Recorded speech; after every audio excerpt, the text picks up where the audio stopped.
ang nalayon ititindaan namin sa kanya ko. Tatay ko na ako, bumakot ako, natutawag ko. Kung sabi ko, teka na na ako, tinutawag ko ang minister. Makapag-selfie ng pwede ko na makapagsabi. So, hindi ko yan tayo.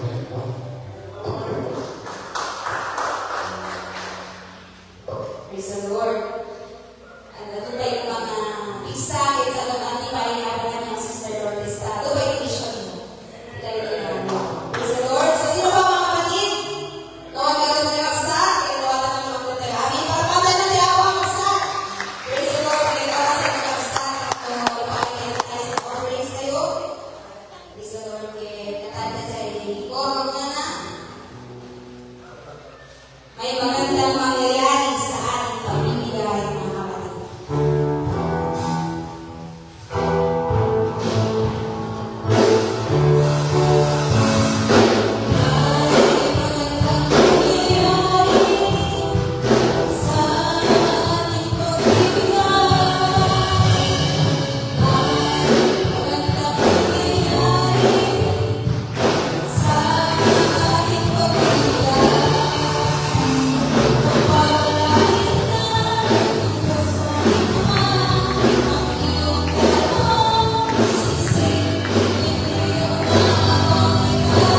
Amen. So, salamat sa araw na ito.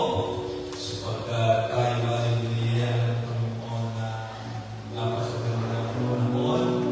Amen. So, sasabi ko, magandang panahon kahit na ulan dahil nandito tayo ngayon. Pangit kapag wala nandito ngayon. Amen. Praise God. And never will give thanks, for this is the will of God. Kaya sa araw na ito, salamat na patuloy na tayo ay ingatan at pinagpapala. Kaya nakaka-encourage yung mga testimony ninyo, yan yung nabibigay ng encouragement sa bawat isa sa atin. Every time testify the goodness of God, mga kapatid, ay napapalakas ang bawat isa sa atin. Salamat sa Panginoon sa panahon na ito dahil kahit paano hindi lalabas yung ating mga nasa baon ng damit. Amen. So, nagamit ko lang ito noong November 20. Conference namin sa Baguio. Amen. So, ngayon, magagamit ko ulit. Amen. Kaya, maganda rin naman yung panahon para makasuot tayo ng mga pabihirang kasuotan. Amen. So, yung iba, nagsusuot na lang ng barong patay na. Hindi na nila alam yun. Sa atin, nagsusuot tayo kahit hindi pa tayo patay. Sinusuot natin yung mga barong dahil napakaganda ng tignan mga kapatid. So, sabi ko sa kanila nung nakita ko yung barong ni Brother Danny, ang barong ko yun. Sabi daw, salita ng ganyan. Sabi ko, patay naman na tayo. Pero, na-appreciate kami mga ganong pananamin. Huwag kayong matakot magsuot ng barong. Kaya sabi nila, kung magsuot ka ng barong, mamamatay ka na. Hindi po. Even, magandang tignan na nakasuot tayo ng mga disenteng kasuotan. Hindi lamang mga mayor, mga governor, mga senador, amen, mga executive ang nagsusuot namin. At kahit dito sa church, kung meron tayo, sukutin natin. Huwag natin hintayin na maisuot lang yung bagay na yun o yung gamit sa panahon na hindi na natin nakikita. Amen. Mahirap yun. Mas magandang habang buhay pa tayo, ay alam na natin yung ating mga sinusuot. Amen. So, salamat sa kanyang pagpapala. Kabutihan ng Diyos sa buhay natin. Yung iba, hindi nakarating dahil may mga rason mga kapatid. At nawawag natin kaligtaan when we part in our New Year's resolution na tayo ay maging faithful sa Panginoon. Just do it. Gawin natin yun bilang pagtugon sa pagiging tapat ng Diyos sa buhay natin. Hindi yung pag-maalala mo lang magsimba yung magsisimba. Huwag naman. Dahil ang isip ng Panginoon ay lagi kang iingatan at pagpapalo. Kaya gusto kong i-insist na bawat isa sa atin na panintulutan natin at bigyan natin ng katapatan yung ating pagpunta sa bahay panambahan. May mga struggle tayo, may mga pinagdadaanan tayo, napakahirap harapin. Pero hindi nyo ba alam na sa panahon na ayaw mo magsimba, doon ka magsimba. Dahil mayroong gagawin ng Diyos sa buhay. Sa panahon na ayaw mo manalangin, doon ka manalangin. Dahil mayroong ibibigay ang Diyos sa bawat isa. Sa panahon na ayaw mo magbigay, doon ka magbigay. Dahil doon tayo pagpapalain ng Diyos mo.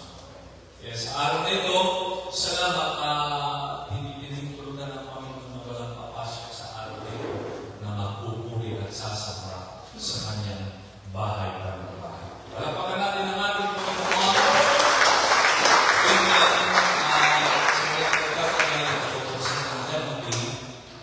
Or 1 Timothy, amen. Mainit pala.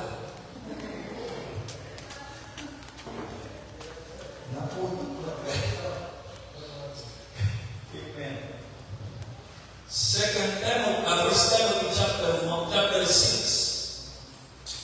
Amen. Chapter 6, reading from verse 6. Amen. 7, 8, and 9. But godliness with contentment is a great gift. Ilagay mo sa Tagalog, Brother James. For we brought nothing into this world, and it is certain we can carry nothing out. And having food and raiment, let us be very content. But they that will be rich fall into temptation and snare and into many foolish and hurtful lusts, which draw men in destruction and perdition. Sa Tagalog mga kapatid, natapwan ang kabanalan ng mga kasiyahan ay malaking kapakinabangan. Sapagkat wala tayong dinala naman sa sanlibutan, nung pinanganak tayo, wala tayong big na lamping kasama sa sinapupunan ng ating ina. Sigurado kayo kung hindi nilalabang ina.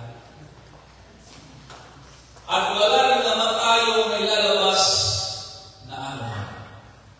Kaya sinabi ko, pag mamatay tayo, yung kayamanan mo na nalipon, hindi mo madadala yan. Hindi mo mabibig.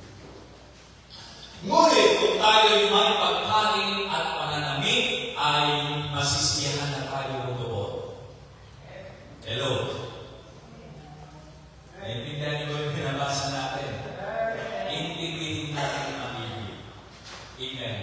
Ngunit kung tayo'y may pagkain at pananamit, ay masisiyahan na tayo doon.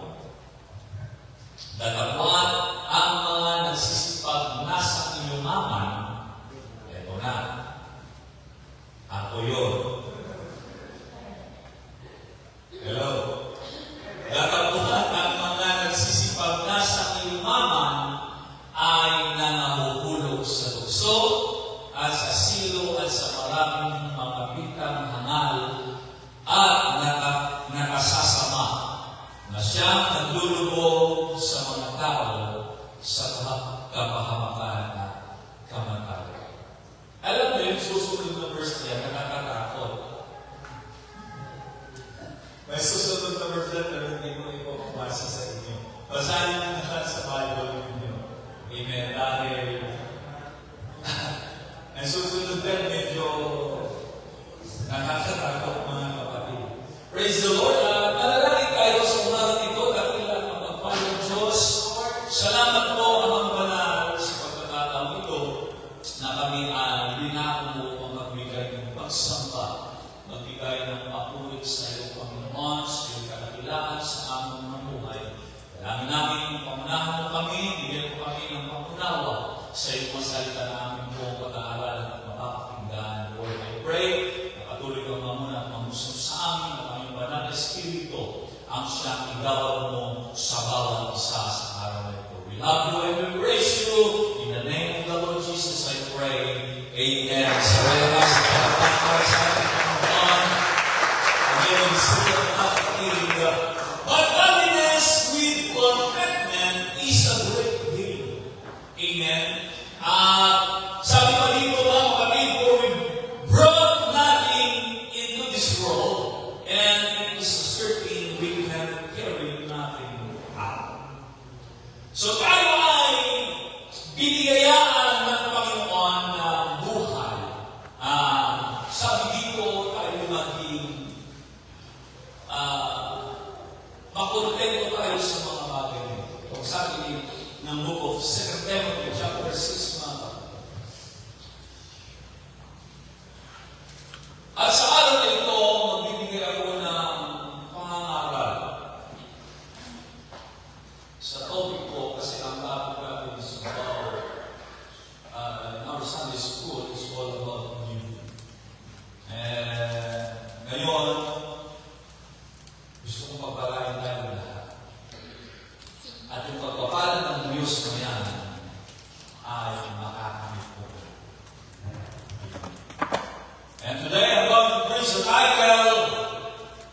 the acres of Galaman.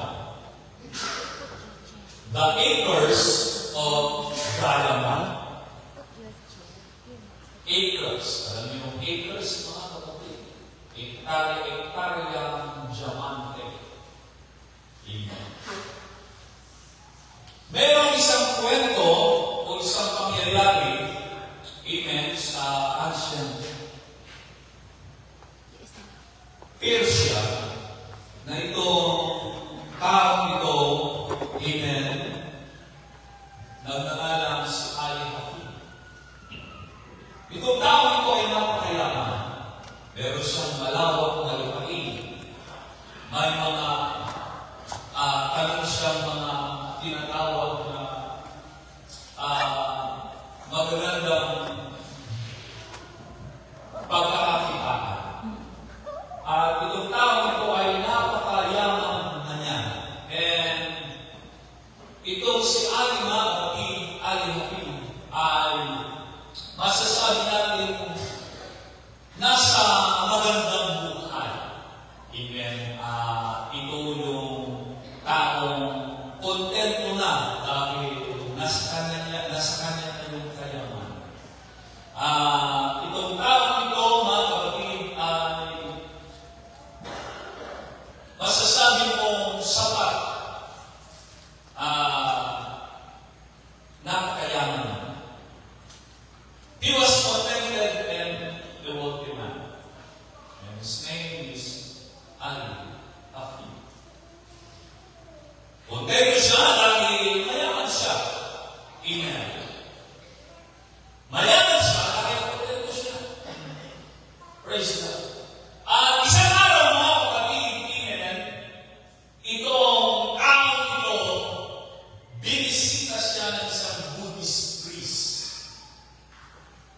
Itong Buddhist priest na ito ay nag-share ng napakagandang bagay. Sabi niya, kagandahan ng mundo, yung mga bagay na ito ay galing lahat sa Diyos. At sabi niya, mga kapatid, hindi mo ba alam, sabi niya, may mga bagay-bagay na napakahalaga sa mundo ito. Sabi niya. At habang nagkukwento itong Buddhist priest, mga kapatid, lahat ng mga bagay na yan, nilikha na natin ng Panginoon. Dumating yung time, sabi niya, yung mga kayamanan na meron tayo, sabi niya,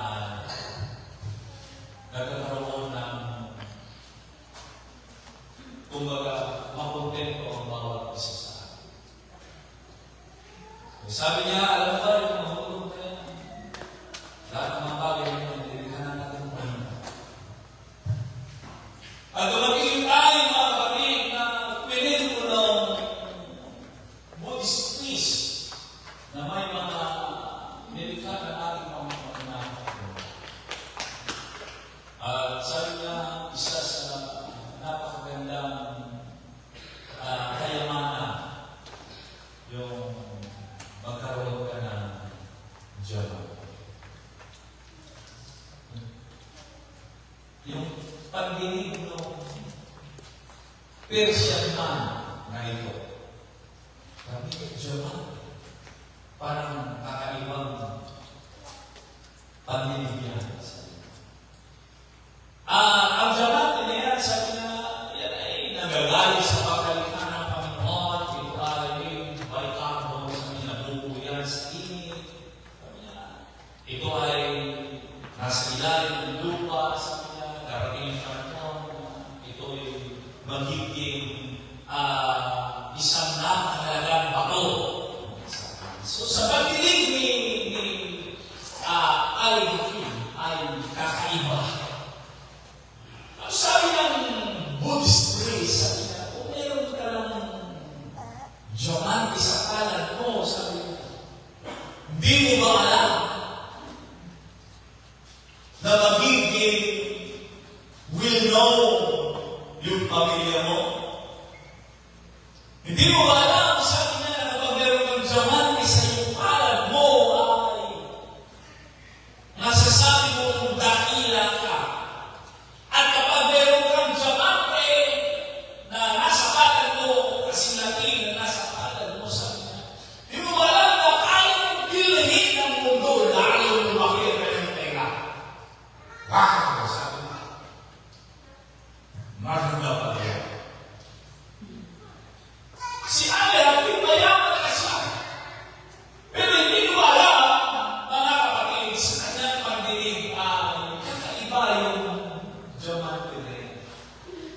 Itong taong ito hindi mapakali hanggang sa kanyang pagtulog. Amen. Naging mahirap na siya. Dahil sabi niya, sa paningin ng kanyang sarili, mahirap siya dahil meron palang kayamanan na pwede niyang makuha. Amen. At sabi niya, pwede niyang mabili ang mundo kapag meron siyang jaman. Sa kanyang pagtulog, mga kapatid, amen, hindi naging maayos ang kanyang pag-iisip. Dahil iniisip niya yung word na diamante. Ikaw ba naman kay diamante? Ha? Kung hindi ka matutuwa. At sa kanyang pagtulog, mga kapatid, siguro sa kanyang kakaisip pa na nagiging pagod. Gumising siya ng maaga. Hinahanap niya yung Buddhist priest. Sabi niya, sabi niya, hindi ako nakatulog na gabi. Sa kakaisip sa diamante na yan. Totoo ba? Sabi niya, alin? Sabi niya, yung diamante. Oo, sabi ng pare. Totoo yun. Sabi niya, saan pwede makuha ang diamante na yan? Sabi ng pare, yung diamante. Oo! Saan pwede makuha? Sabi niya, halika. Marami ka. Sabi ng pare, kapag nakakita ka ng ilog, sabi niya, na yung ilog na yon ay may puting buhangin. Sabi niya, sa gitna ng malaking bundok, sabi niya, nandun makakakita ka ng diamante. Agad-agad, iniwanan niya yung pare. Amen. Sabi niya, totoo ba? Mga yung dalawa. Sabi niya, meron. Marami na kalilog dito. Hanapin mo lang. At itong taong ito, ibinenta niya lahat ng kanyang ari-arian. Sabi niya, hahanapin ko kung saan yung lugar. Ibinenta niya yung kanyang mga lupain. Ibinenta niya lahat ng kanyang ari-arian at iniwan niya yung kanyang mahal sa buhay sa kanyang kapitbahay. At itong taong ito, mga kapatid, ay umalis at naghanap ng diamante. Sa kanyang kahanap, mga kapatid, amen, itong taong ito, hinanap niya ng hinanap yung diamante na yun hanggang dumating yung time na pumunta siya sa mga mundo. Amen. Hinanap niya sa mga lugar. Amen. And sabi niya, napunta siya sa Palestine, napunta sa Europe. Amen. Na-spend na niya lahat ng kanyang kayamanan. Pero walang nakuha diamante. Nakarating sa Spain, amen, napunta sa Barcelona, Spain, mga kapatid, hanggang napubos na niya yung kanyang kayamanan.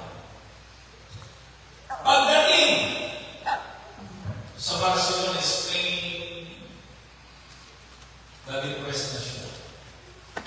Paano siya makakakuha ng diamante?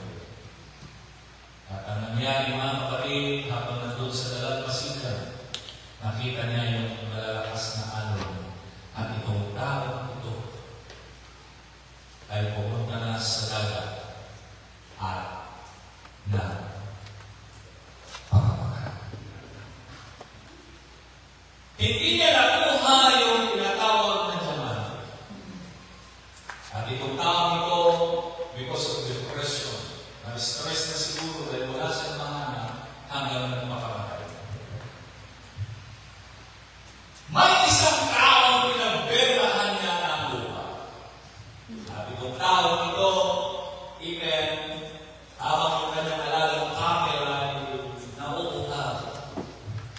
Sinamahan na yung camel na yan para uminom doon sa batas. Doon sa lupa mismo na ibinenta ni Ali Hafi. Habang umiinom yung camel at sinamahan, may ari na nakabili ng lupa na yun. Sabi niya, parang tayo kumingin ng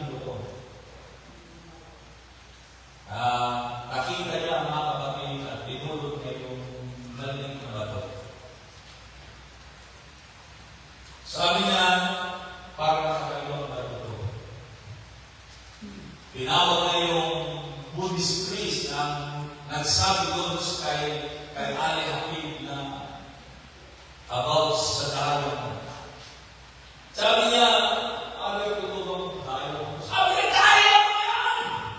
Saan mo nabulot? Sabi niya, dyan lang sa inuman ng camel dito sa napakababaw na bakas.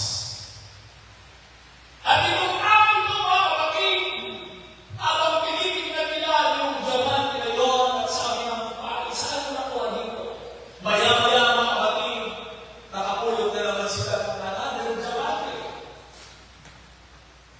Doon sa binenta na lupa ni Ali. Sabi niya, pero naman, hanggang sa bawat sulok ng lupang yun, ay may nakukuha silang diamante. Hindi alam ng tao yun na si Ayafin, a Persian man, na yung lugar pala na pagmamayari niya, nandun pala nakatanim yung napakaraming mga diamante. Sa magaling sabi, iniwanan niya yung lugar at ibinenta niya sa ibang tao. Huli na ang lahat. Sabi ng tao, nung bumili dun sa lupa, babalik pa kaya? Yung nagbenta, si Ayafin, sabi ng pare, wala na. Hindi na babalik yun. Hanggang doon na nakuha yung mga tinatawag na mga mamahaling diamante sa lugar na yan.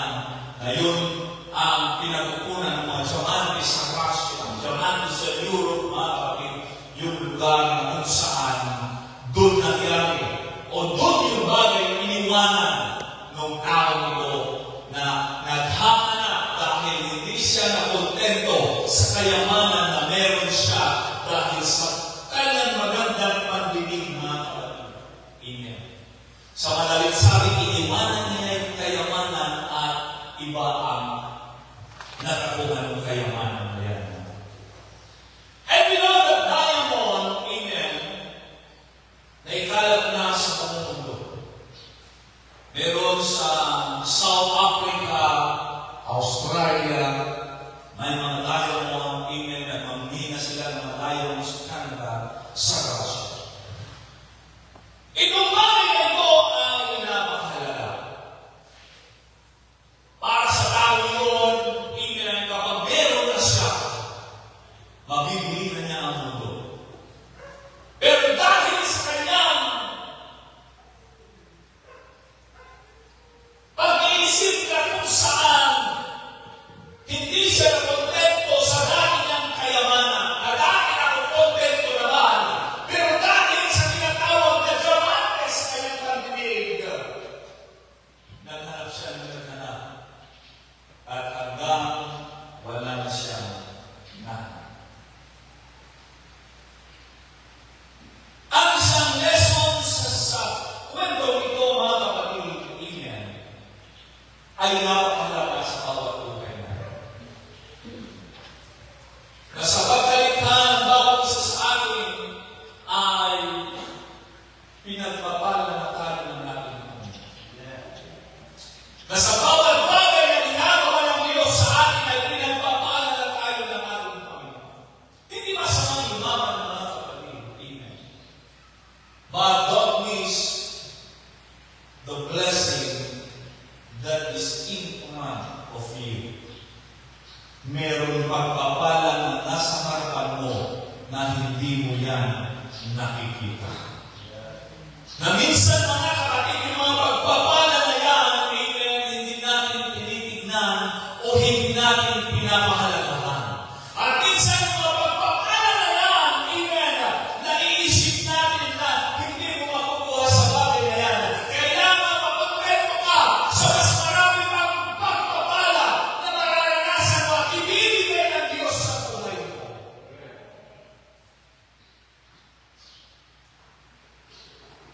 Hindi masama magkaroon ng diamante, mga Sabi ko, hindi masamang yumaman. Hangad ko rin yumaman.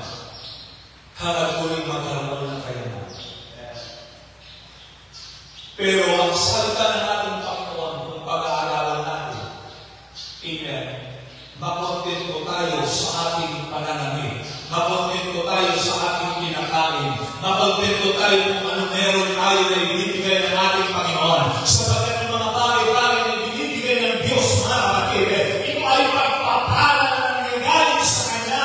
At yung mga pagpapala ng Diyos, mga kapatid, sapat na para tayo ay mabuhay sa mundo nito hanggang sa pagbabalik ng ating Panginoon. Kaya sabi ng Biblia, darating ang araw, hinahanap ko yung pagpapala na yan. Darating yung mga bagay-bagay na kung saan yung isip natin na pagpapala ay mananalag tayo dahil sa mga tentasyon na mangyayari. Mawawalan tayo sa paligid ng ating Panginoon dahil sa kakahanap natin yumaman, mga kapatid. Kaya na minsan gusto natin yumaman instant. Gusto natin yumaman, amen, ng madalian. Mainit na. Gusto natin yumaman ng instant, amen. At minsan, mga kapatid, tumataya na tayo ng loko.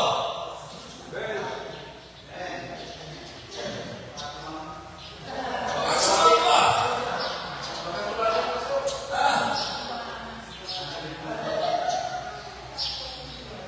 Ang kasama loko, open 600 kilo. 100 kilo. 300 kilo. Makatsamba ka. Mga kapatid, kung ikaw ay mananampalataya sa ating Panginoon, huwag mo nang hanapin yung mga bagay na yan. Dahil meron nagsasabi, kapag ako'y nanalo, palalaking mo ang simbahan. Kapag ako'y nanalo, bibigyan kita ng sasakyan. Kapag ako'y nanalo, bibigyan mo lahat ng kapatiran. Kapag ako'y nanalo, hindi ka mananalo.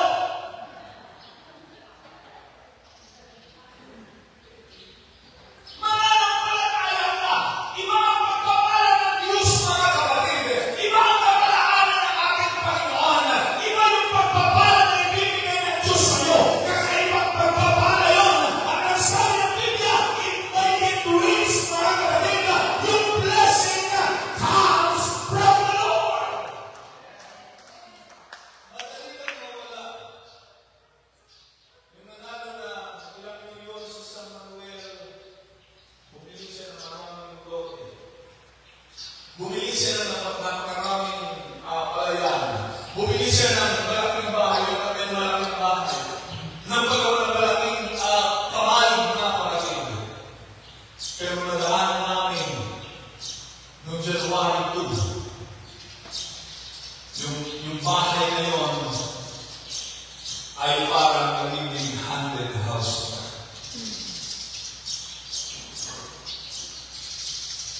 Yes, sa paligid mo okay yun, nanalo ka. Pastor, binigyan ka ng portion kung nanalo ko. Ayaw mo ba? Nakakabit mo yun. Pero ibabalik ko rin sa iyo. Dahil mayroon ka ibang gagawin ng Panginoon ng mga bagay-bagay na kaya nang ibigay sa kanyang mga lingkod. Bilang isang nananampalataya, mga kapatid, makontento na kayo kung meron tayo. Hindi mo alam sa kanya, naglalabas ka ng pera sa kakatayawan ng pwede, kakatayawan ng loto, kakatayawan ng kung ano-ano. Hindi mo alam na naglalabas ka, nagbibigay ka, at nawawalan ka. Pero ang pagpapala ng Diyos, mga kapatid, the blessing of the Lord, make it rich, and no other sorrow. Walang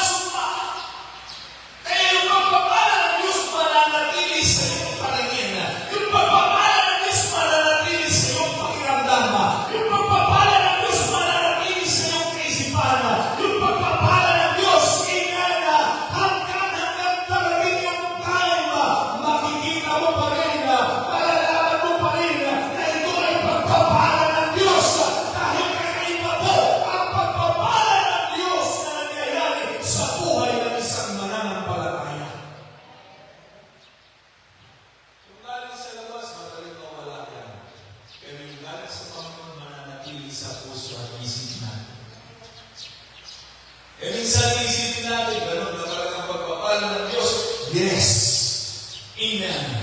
Pero hindi natin nalalaman, mga kapatid, amen, may mga source na ginagawa ng ating Panginoon. Sa ating kwento kanina, itong tao ito, si Ali Rafiqa, hindi na kontento sa bagay na meron siya. Hindi na kontento sa kayamanan na meron siya. Kaya sabi niya, hahanapin ko yung diamond na yan. Hahanapin ko yung magandang diamond na yan. Bibilhin ko, magiging fame ako. Amen. Pero hindi mo alam na sa bagay pala na meron na sa noon. Amen. Nandun lang sa kanyang harapan. Yung pagpapala, yung kaya mo na sinasabi ng bagay sa kanya. Huwag na tayong lumayo. Isipin natin kung gusto natin pagpalain tayo. Mayroong Diyos na kayang magpala sa bawat buhay ng mananampalataya. There's something far more valuable than diamonds. May mas mahalaga pa kaysa diamond na yan. Walang iba. Yung paglilingkod natin sa ating Panginoon. Hindi masama na humarap ka ng kabuhayan mo. Hindi masama na makagulog ka. Hindi masama na gumawa ka ng ganito. Basta ito ay naaayon sa kalooban ng ating Panginoon. Mangyayari at mangyayari yung ipinapanalangin mo sa Diyos. In the book of Luke chapter 15, mga kapatid, ito yung kwento ang tinatawag na the prodigal son. Alam natin yung kwento na yan. This young man, sinuwanan niya lahat ng kanyang mana. At yung mana niya umalis. Amen. Nilustay niya lahat. The question is, bakit ginawa niya yung bagay na yan? Samantalang kumpleto naman na siya. Bakit kailangan kunin niya yung mana niya? Pwede naman siya mag-stay sa kanyang kakay, sa kanyang kapatid, sa kanyang pamilya. Bakit kailangan pa niyang umalis? Amen. Sa buhay natin, mga kapatid, may mga pagpapala ang ating Panginoon na hindi natin nakikita. At gusto natin makuha yung pagpapala ng ating minimiti sa pamamagitan ng ating paggawa. Pero nakalimutan natin na kayang gawin ng Diyos yung mga bagay-bagay na ipinapanalangin natin magkaroon ka lang ng pananampalataya sa Panginoon. Kayang ibigay ng ating Diyos yung ating mga hinihingi. Dahil ang sinabi ko, mga kapatid, kagamat ang paningin ng tao ay nag-partner to build this church. Amen. Pero hindi nila alam, meron tayong Diyos na kayang inatag yung mga bagay-bagay. Kayang ibigay, kayang i-provide, kayang kalhin at kayang gamitin. Kahit sino pa yan, kung ang Diyos ang kumilos, mga kapatid, ibibigay ng Panginoon yan at may provide ng Panginoon ang mga bagay na yan. Kailangan para mag-iipasa ang mga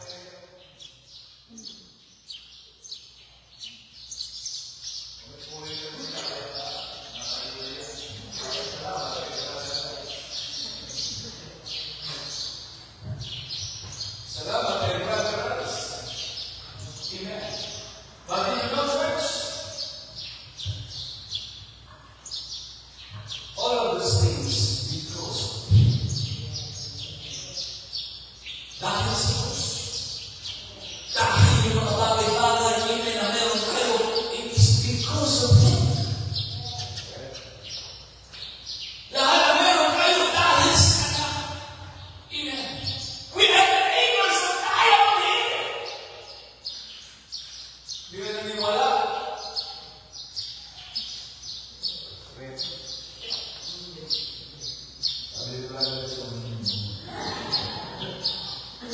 We have the acres of diamond in this church.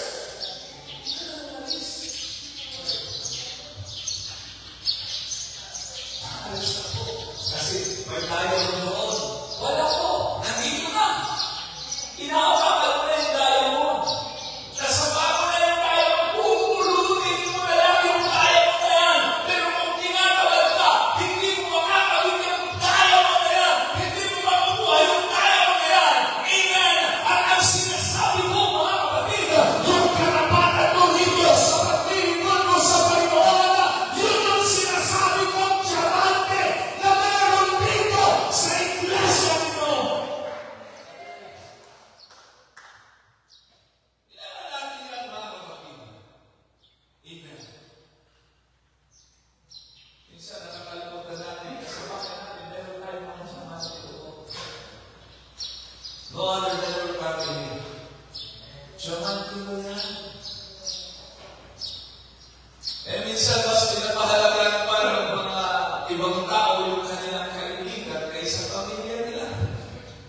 pamilyata.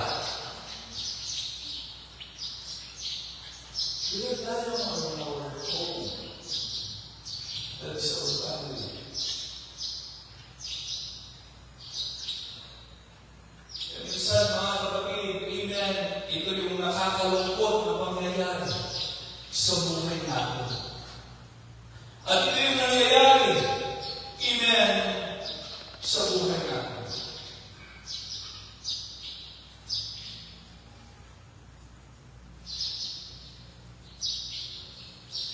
Binibigyan natin, na-appreciate natin yung mga bagay-bagay niyo.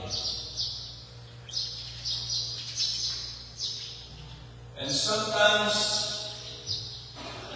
we do not appreciate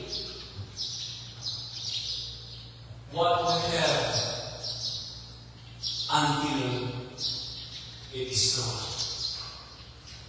But, mas yung bagay na yan, napapahalagahan natin kung wala na. Hello?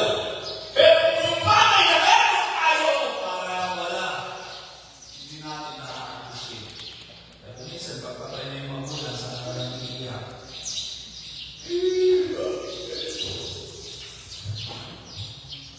Sabi ko, sometimes those appreciation nangyayari lang pag mayroong funeral service.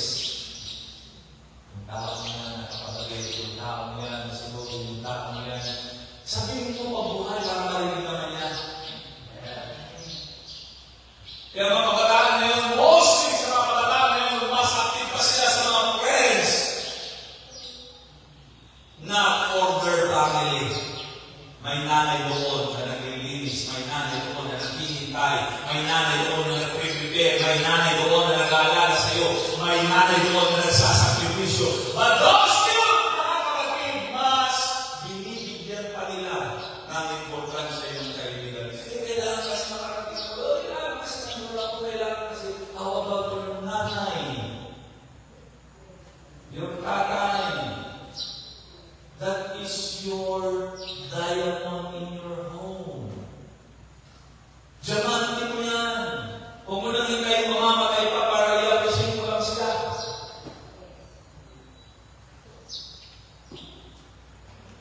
Salamat, Kalay. Ang balik-balik mo noon. Mamimiss ka namin. Gawin mo yan habang buhay pa. Brother Lemuel, habang buhay pa ang mama mo, i-appreciate mo ang mama mo sa kanyang sakripisyo. Bawat isa sa atin, habang nabubuhay pa ang ating mga magulang, i-appreciate natin ang kanilang mga ginagawa. Those things, ilan sila yung mga diamante sa ating mga tahanan. Sila yung mga diamante sa buhay natin. Pahalagahan natin ang ating mahal sa buhay. Minsan mga young people na yan, gusto nila puro labas, puro labas, puro labas.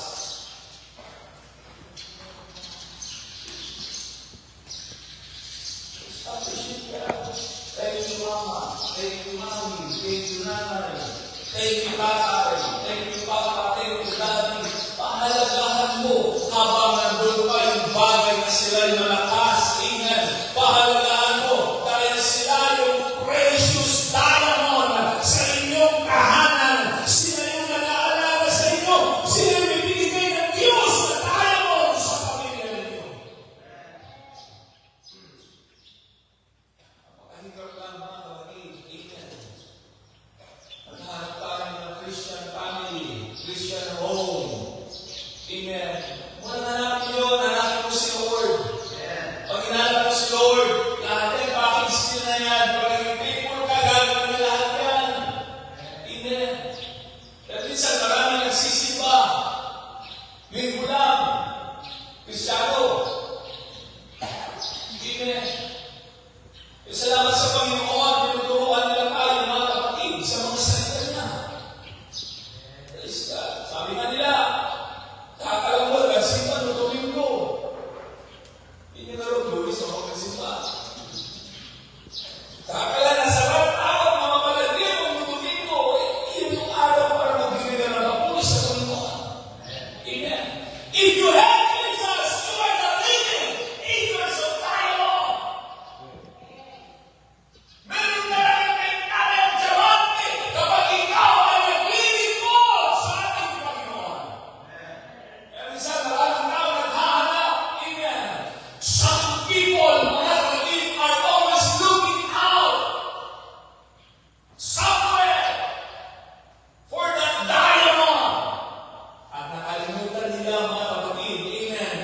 in Jesus. If you have Jesus, you are already blessed beyond measure. Mas mayaman ka pa sa diamond na pinapahanap ka. Mas mayaman ka pa kapag meron tayong Jesus, mga kapatid. Amen. He is more than enough. He is more than enough. We are blessed beyond measure. Yung kaya mo na yan, nasa harap mo. Yung kaya mo na yan, nasa pamilya mo. Yung kaya mo na yan, nasa paglilingkod mo. Amen. Kailangan mo ng bibigos of era. If you need the angels of diamond, nandun sa Panginoong Jesus. Pinapahintulutan lahat ng Diyos. Amen. But again, church, don't stop running from the difficult times in our lives. Because sometimes those things, amen, they are shaping us. Pinapahintulutan ng Diyos para tayo ay mahubog. Bakit nangyari sa akin ito? It's hard for me. Bakit nangyari sa akin ito? Napakahirap. But you know, church, God is shaping us for our growth. Na tayo'y magiging malago sa paglilingkod sa Kanya, sa mga difficult times, amen, na nangyayari sa buhay natin. Marami ng mga bagay na yan. Everything in God's will to produce the growth, amen, sa buhay ng isang mananampalataya. Huwag tayong tumakas.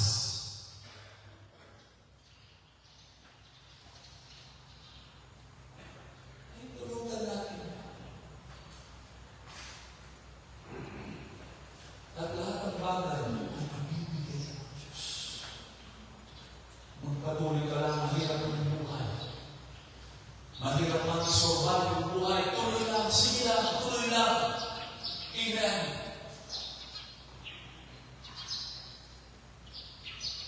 Maraming invitation na nangyayari sa buhay natin. Yung invitation na yan, mga kapatid, even sometimes, nagdadala sa atin para mawala tayo sa presensya ng Panginoon.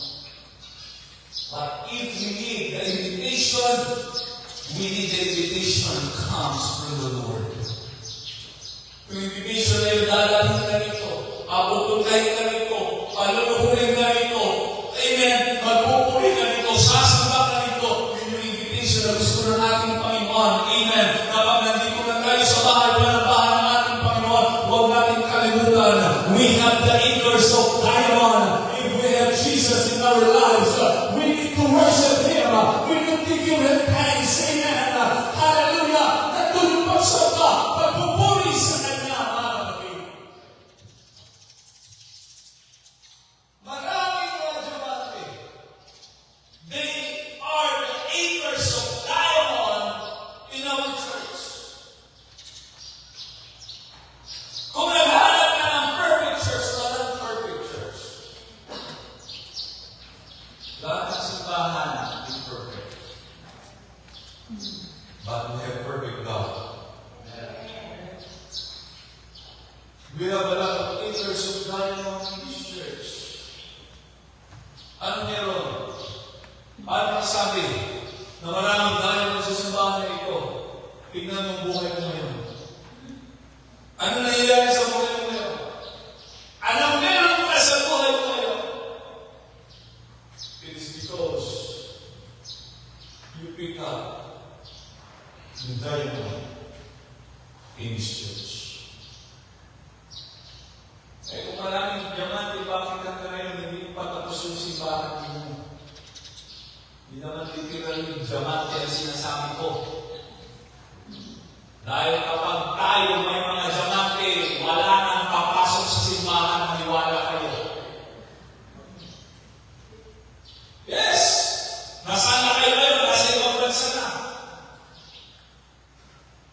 Pag may diamante ka ganito kalaki, maniwala ako sa'yo, wala ka sa Pilipinas.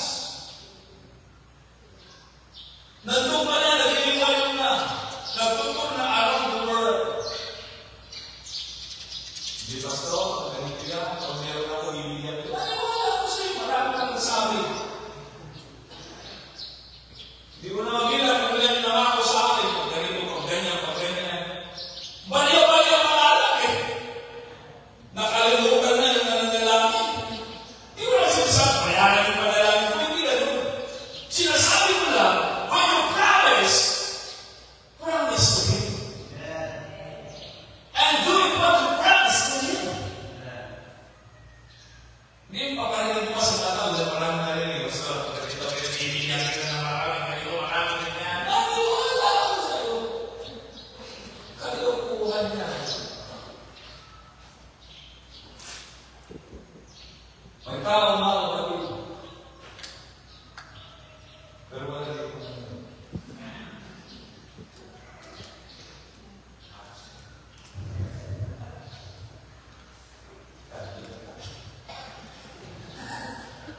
kung ano dapat gawin.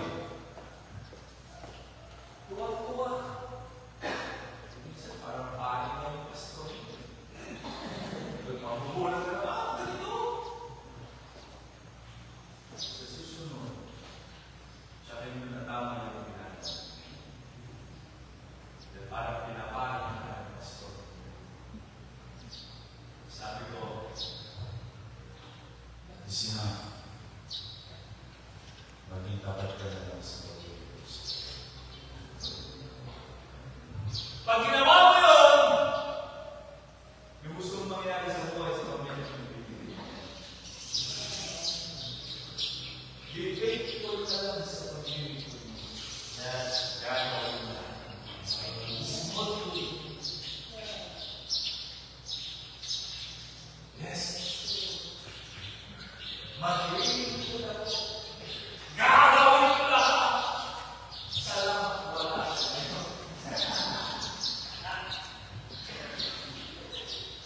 Be faithful! Amen! Gawin natin yan sa ating Panginoon. Kailangan hanapin natin yung mga bagay-bagay na gusto ng Diyos. Amen! Tanongin natin ang ating Panginoon, Lord! Kasabihin tayo noon na sinasabi ng mga aral. Nandito na yung tayo noon.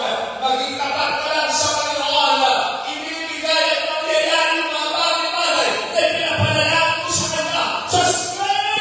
Amen! He is the author! Amen! Sa lahat ng pagpapala sa buhay natin. Lahat ng kayamanan. Siya yung author! He is yun! Dahil mo siya tayo! In this earth!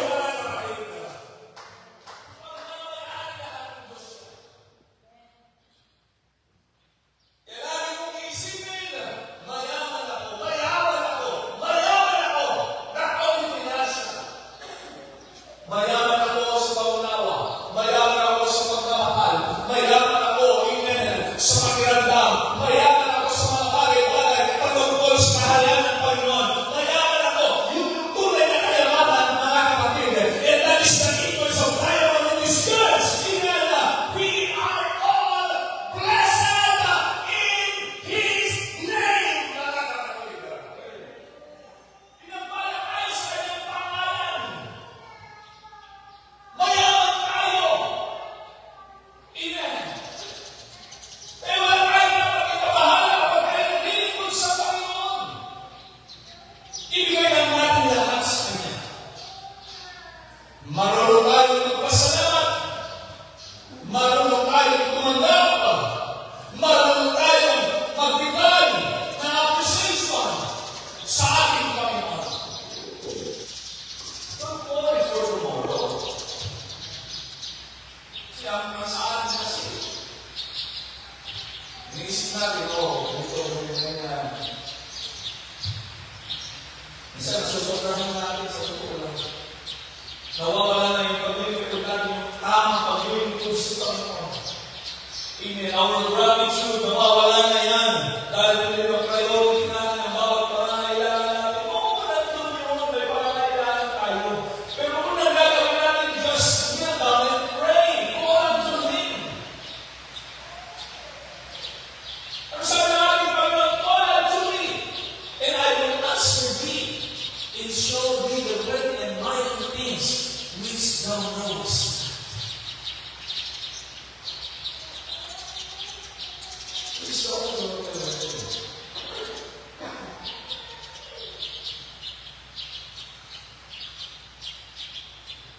Ang pangyayari ng Diyos natin ng Biblia. Isa lang ang susi.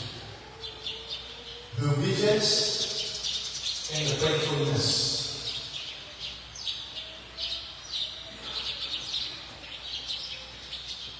The interest of time is in us. Ibibigay yan ng ating Panginoon. Sumunod ka at magpakatapat ka lang sa ibibigay yan ng Diyos sa buhay. There is no greater treasure than the Word of God. This is our treasure. assured. And if you want the acres of diamond, we have Jesus na. Siya yung Diyos na kayang ibigay lahat ng pangangailangan. Huwag natin kalimutan, mayroong Diyos na nagpapala sa atin. Kung meron kang pangangailangan, mayroong Diyos, amen, na pwede mong lapitan. Nauunahan lang natin kasi yung pagpapala ng Diyos. Kaya nadidisalay yung plano ng Diyos sa buhay mo. If you remember, paano kayo na-challenge sa simbahan ito? Lahat tayo challenge ng ating Panginoon. If we be faithful for our giving, if we obey the Word, see what the Lord has done in this church. In our giving from 23,000 to 32,000 to 43,000 to 56,000 and now 76,000, 2025, yun ang giving natin. Sinong pinagpala? Kayo. Tapos hindi nyo pa nakikita yun. Yung increase ng blessing na binibigay ng Diyos, yung simbahan na kanyang ginagawa, unti-unti natatapos, it's because of riches and faithfulness for every member of this church.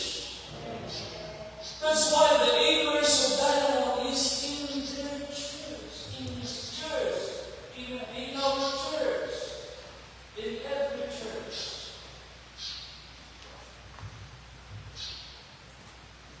Gumawa lang tayo. Sumunod, maging tapat na. Mas marami ang gagawin.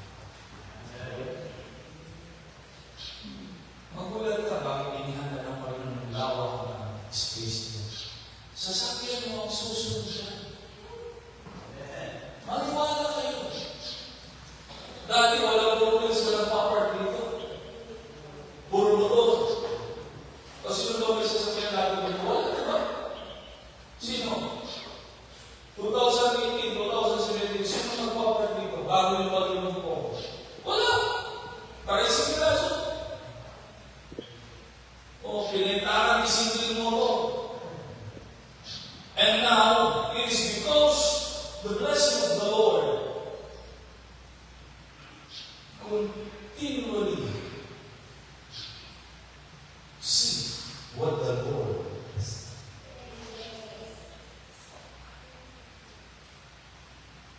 Ilan yung sasakyan dyan? Kung dati nyo lahat yung sasakyan ninyo, ewan ko lang. Sa akin, susi pa lang kasi ginagawa.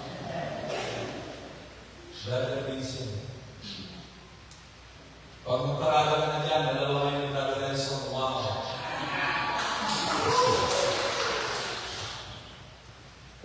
Matutuwa kami, matutuwa ang Diyos. Dahil inaamin mo na yung itinanin ninyo. Nakatapatan na po sa mo sa ating Panginoon. Hindi ka lang palulong, basta isa kayo na lang. Pag ayaw niyo akong isa kayo, mag-pray ako, Lord, alam mo na this. Diba? Kami mga altar members, nag-pray kami sa inyo. Kayong mga bata pa na umuustong ang pagpapala ng Diyos.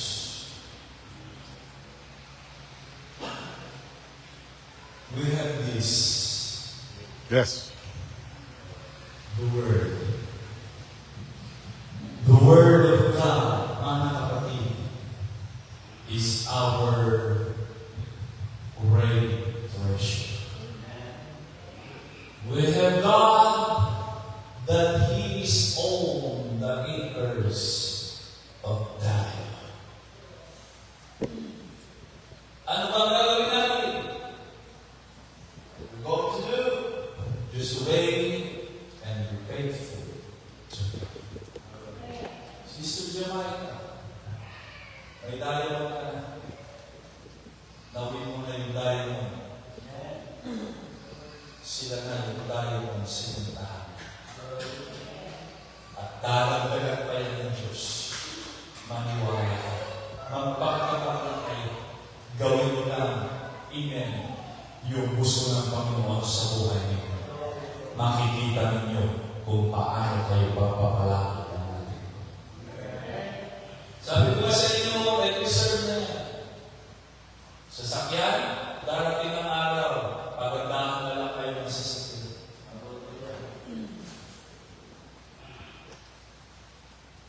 Yung iba, mahihiyang mag-park dyan dahil iba yung sasakyan, kaya bibili ng bago.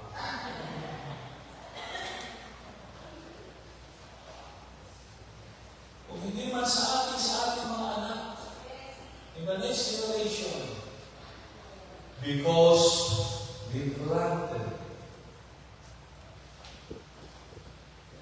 a diamond na sila na yung pupulot para sa kanila. Sa araw na ito, mga kapatid, amen.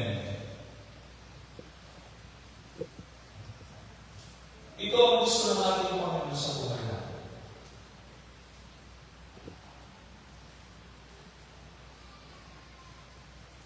Ipagkaloob natin sa Panginoon ang lahat ng bagay.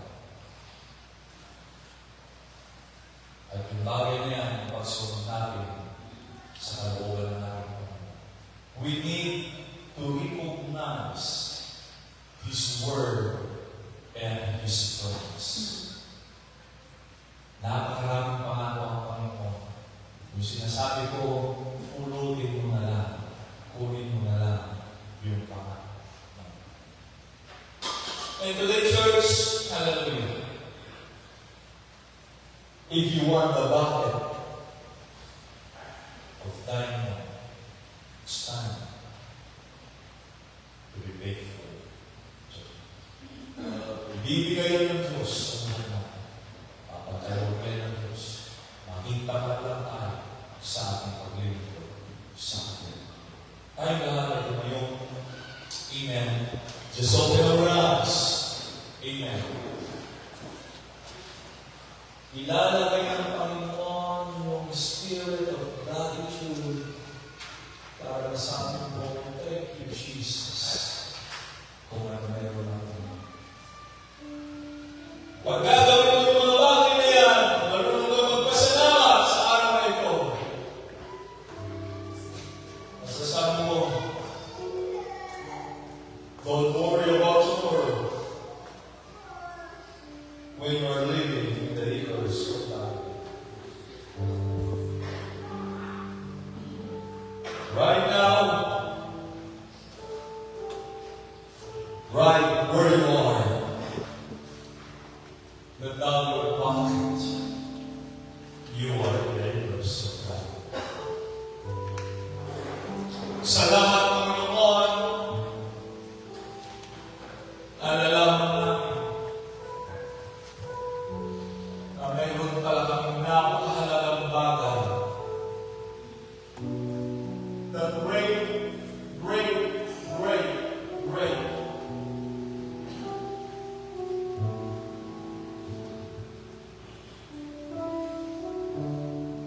Because no other God great or greater treasure in our life.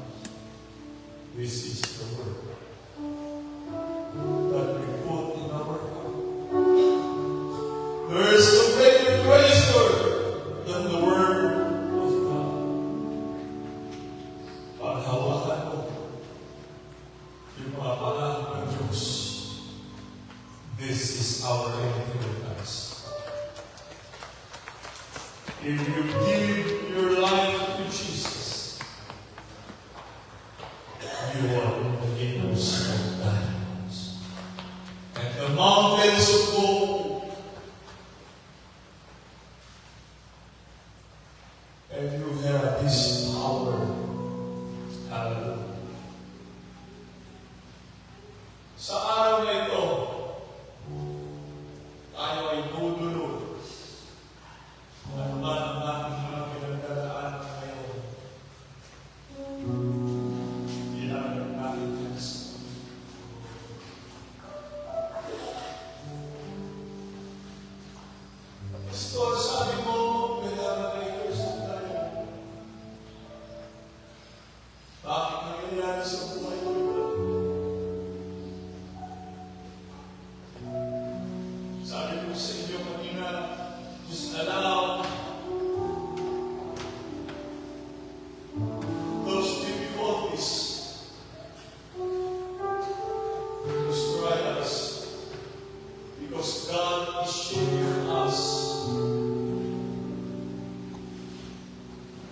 for our growth, spiritual growth.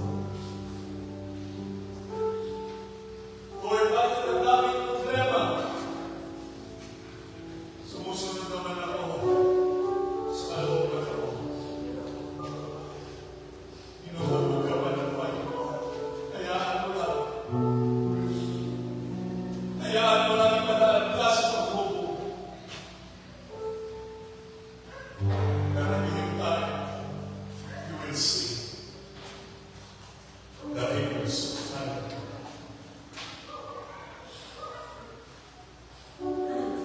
If you feel the presence of God, come to this altar and pray. Lord,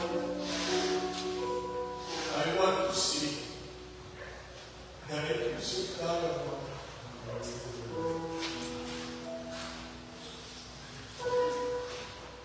Ang diamante sa buhay ko ng aming pamilya. Mahalin mo sila. Igalang mo sila.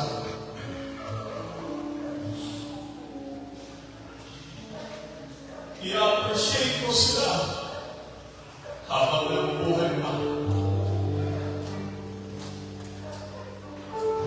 Meron kang mga magulang.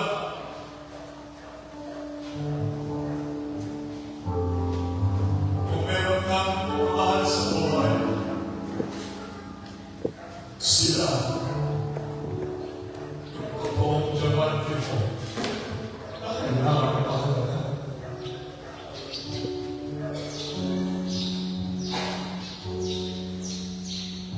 Habang nakikita ka pa nila at habang nakakausap mo pa sila, appreciate ka.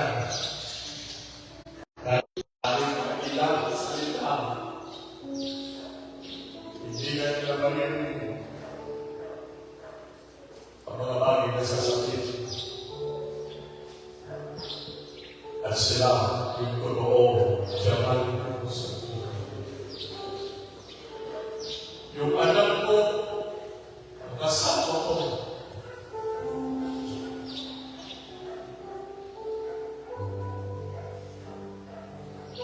kausapin ko sila, puso sa puso. Sabihin ko sa Panginoon, sila yung mga diamante ko sa buhay. Please, kumawagin ka pala.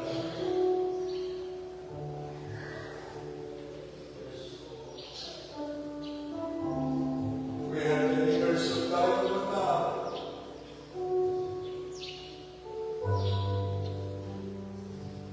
Pagpasalamat ka sa Panginoon.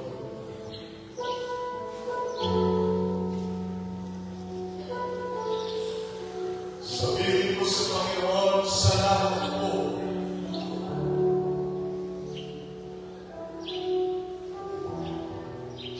Nakikita ko yung mga pagpapala ko sa buhay natin.